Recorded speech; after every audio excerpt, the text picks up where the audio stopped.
record of the video, please state your name and your classification. My name is Zakia Richard, and I am a sophomore going into my junior year.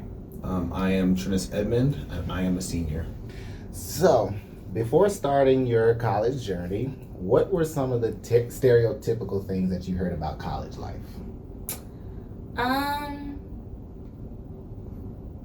There's gonna be like a lot of parties. What else did I hear about typical college life? Dealing with professors would be a struggle. I'm gonna have issues with my roommates and living arrangements and things of that nature. And that basically nobody's gonna be really here to help you but yourself. So you have to stay in contact with like your advisor and everything. Well, I heard that there were a lot of more free time than I would have in regular school. And I learned that instantly during my first month in college, that I would have more time to nap, more time to play around, more time just to, I guess, not be so focused on my work. So after starting college during your first year, how did you differentiate the difference between what was true and what wasn't?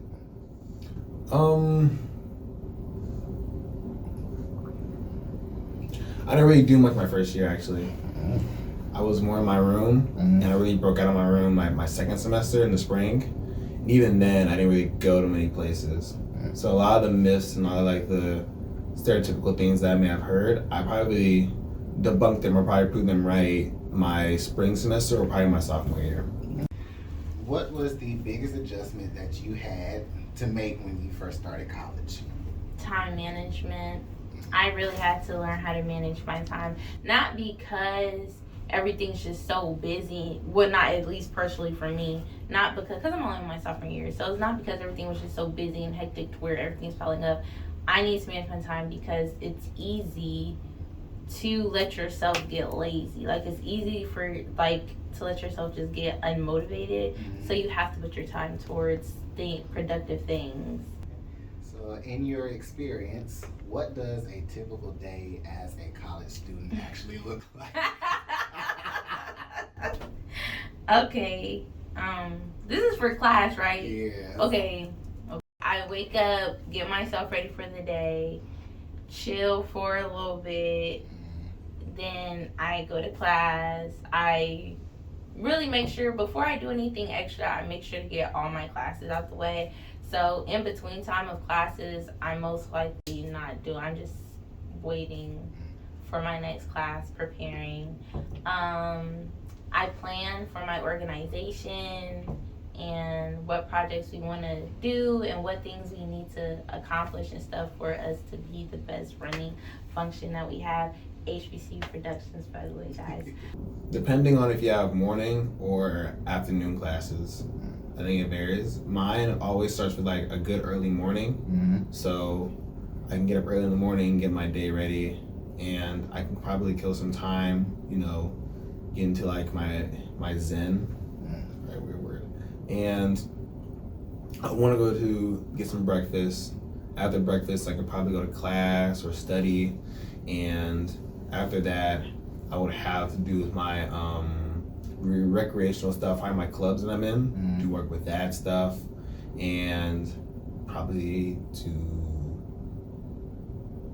after we eat again, then we would have to study, and then after that, I like to hang out with my friends in the afternoon to the evening time, so that's probably why I would hang out with them, and then I'll go to bed after.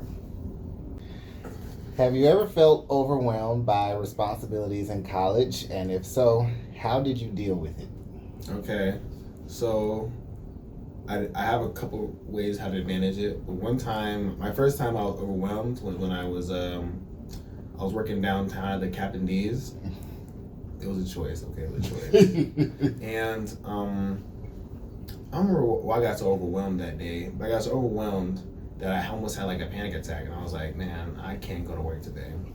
And so I called my boss like 30 minutes before, and I was like, I can't go to work today. I have work to do. I lied to her. And so I took the day off, and I got back like 2 days after. If I have stress now, I literally just set everything to the side, and I'm like, I'm gonna do this instead. I'm gonna have fun instead. I'd rather be somewhere else right now. So I step aside from the work or that's causing all that stress, and I come back later to it. Okay. Have you ever felt overwhelmed by responsibilities? Absolutely. In college? And if so, how did you deal with it? Absolutely.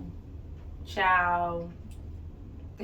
I can't say how I deal with it, but some ways to deal with it, you know, that I also do is take you time, like, especially if you're a student and an employee, like if you're a working student, definitely take you time, do something productive that's good for your mental peace. A lot of times, especially, and I feel like in a college setting, we'll fall into our relief days or our stress-free days or our relaxing days on parties. Like, oh, well, I don't gotta go to work this weekend, I'm about to go to a party, get drunk, turn up. Which, yes, get drunk, turn up, but at the same time, that shouldn't be your only relaxation method, because then, you know, you're gonna start slacking. Do some yoga, do some puzzles, color, read a book. If you have habits, do that habit, you know? Yeah. Just things of that nature. Yeah. So that's how I adjust. Okay. So what was the biggest adjustment that you had to make when you first started?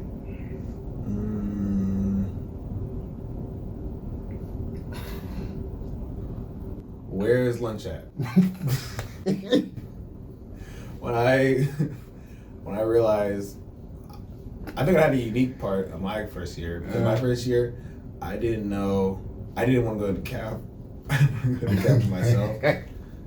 And I didn't know Chick-fil-A existed until the end of the fall semester.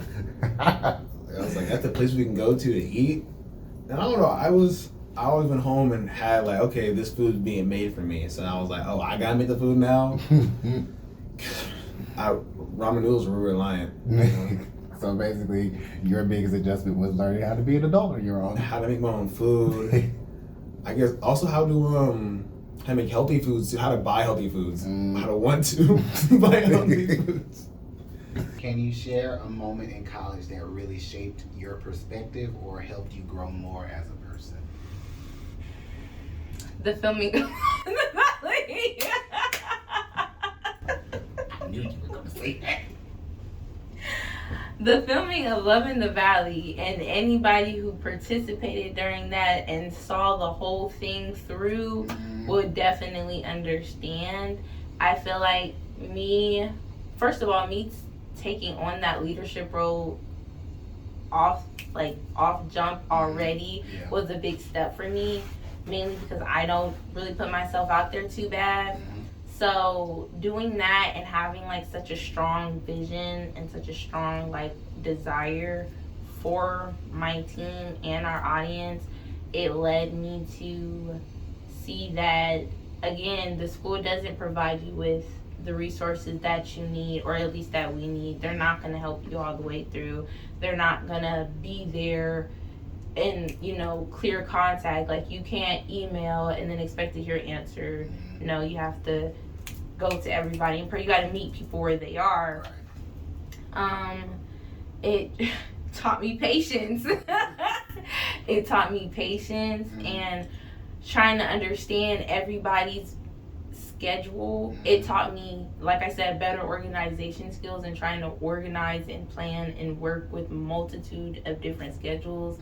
I had to learn how to sometimes listen rather than talk. I had to be more of an observer. I had to hear people's situation and not based off of what I want to do, but what could work for a team of people and for a group of people. Okay.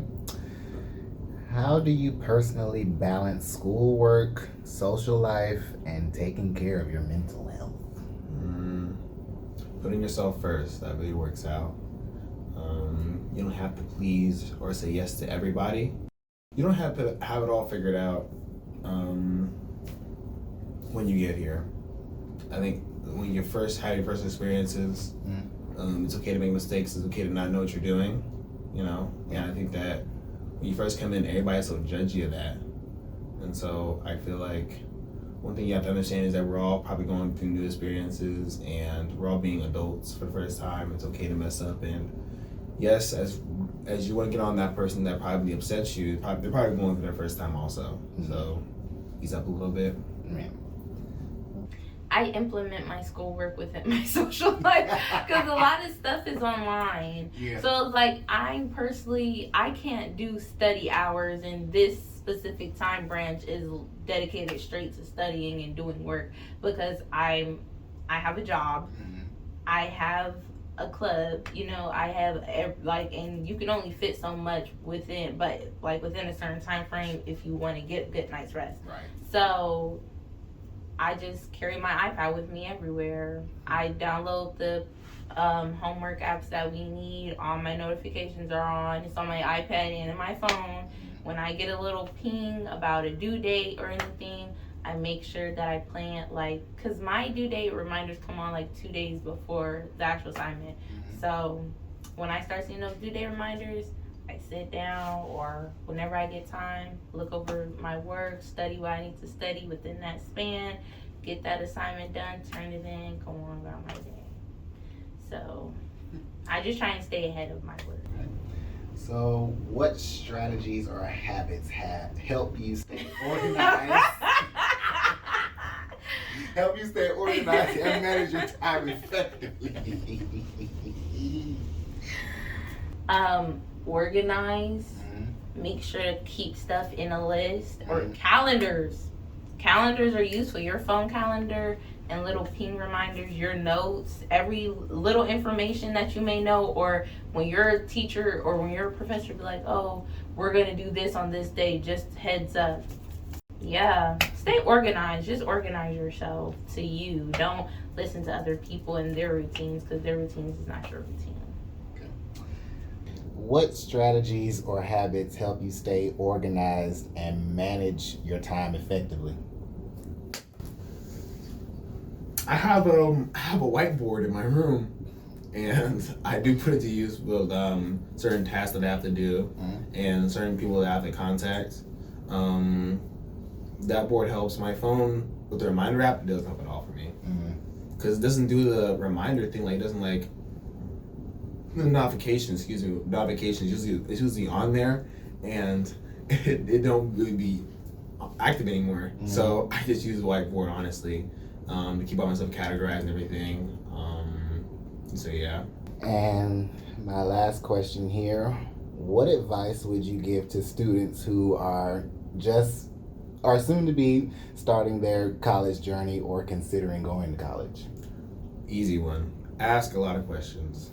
Ask a lot of questions, meet a lot of people your first year, because you rather ask all the questions now, and you rather meet all the upperclassmen you can now, so you can have the best insight and the best outlook on how you go about your college life. Not everybody is the same. There are a lot of different opinions on a lot of things, so just keep asking questions, keep exploring, and make a lot of mistakes. So yeah. I feel like, as cliche as it is, my advice would definitely be know what you want to do.